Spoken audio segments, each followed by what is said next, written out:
The day could be today that your career is over. Now what do you do?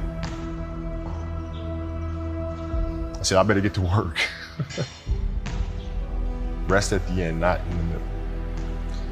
And that's something I always live by. I'm not gonna rest, I'm gonna keep on pushing now. There are a lot of answers that I don't have, even questions that I don't have. But I'm just gonna keep going. I'm just gonna keep going, and I'll figure these things out as you go, right? And you just continue to build that way. So I try to live by that all the time. Have a dream, sacrifice for it, and never ever rest in the middle. And I came into the NBA, I was like, man, these dudes really don't work that hard. One of the things I would do is, while everybody would be at the cafeteria work, eating and doing all sort of stuff, I just go back to the job. I just go back to the job. How can I show you that, no, I have the edge? Well, you do it through training, right? So when I get up in the morning, my daughter goes with me. 4 a.m.? 4 a.m. My 15-year-old goes with me. She goes with me before school, and it becomes a daddy-daughter thing. That's cool. Through that process, she understands the value of hard work. And so it's through those behaviors is where I find the motivation to do it. I think the definition of greatness is to inspire the people next to you. I think that's what greatness is or should be. It's not something that lives and dies with one person. It's how can you inspire a person to then in turn inspire another person, that then inspires another person. And that's how you create something that I think lasts forever. It's not sit around and it's all happy-go-lucky type of thing. If you're a leader, your job is to get the best out of it. You gotta deal with it, face it, learn from it. It's exciting when you win, it's exciting when you lose, because the process should be exactly the same. But the hardest thing is to face that stuff. But what if today is the day that's it? Now what do you do?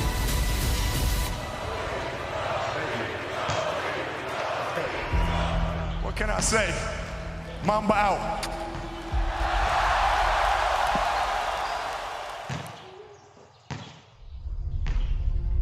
My parents were great.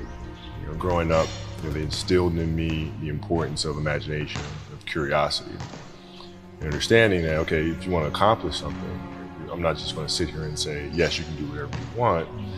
Yes, you can, but you have to also put in the work to get there, right? So they taught me that at a really early age, man. And when you grow up as a kid thinking that the world is your oyster, all things are possible if you put in the work to do it, you grow up having that fundamental belief.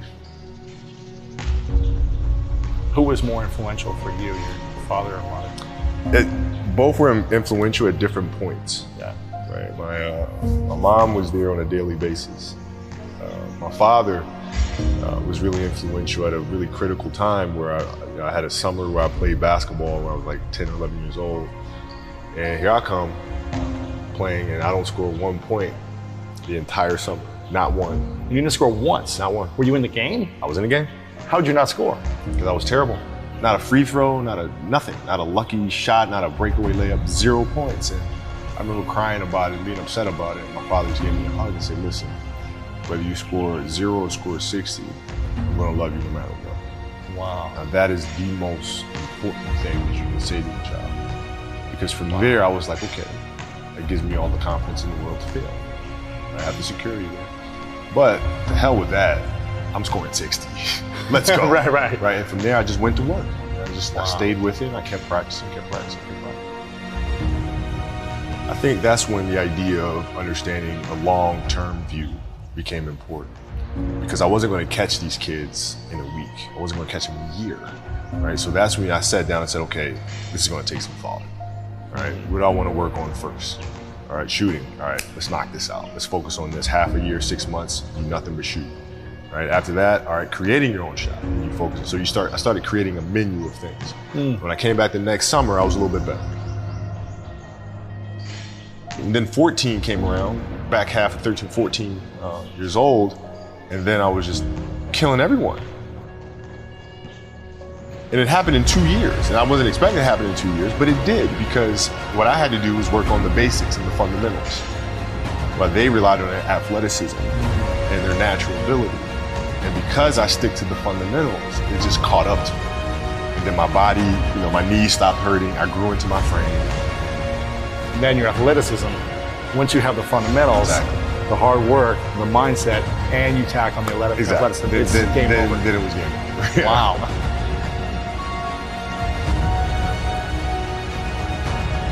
The love of the game, the challenge. Like I would watch Magic play, I'd watch Michael play, and I would see them do these unbelievable things, and I'd say, you know, can I get to that level?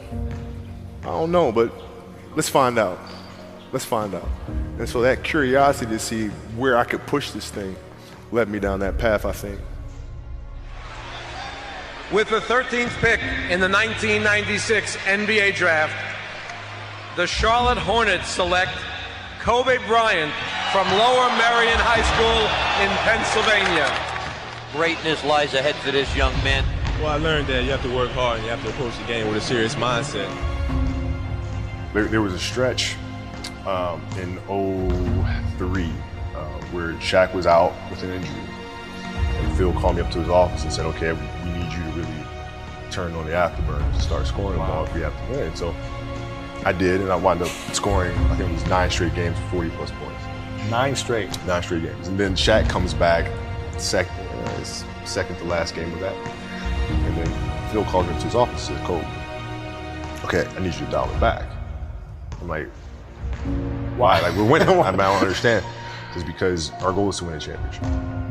But if you continue to do this, we'll lose Shaq. We'll lose him. His motivation, his excitement. What triggers him, right?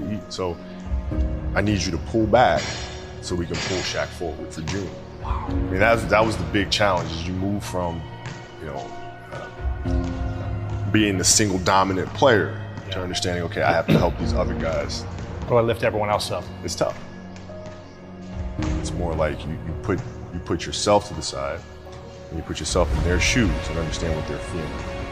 And then you have to make certain decisions of, okay, what buttons do I need to push for this player to get them to the next level? So it's not sit around and it's all happy-go-lucky time. The leader, your job is to get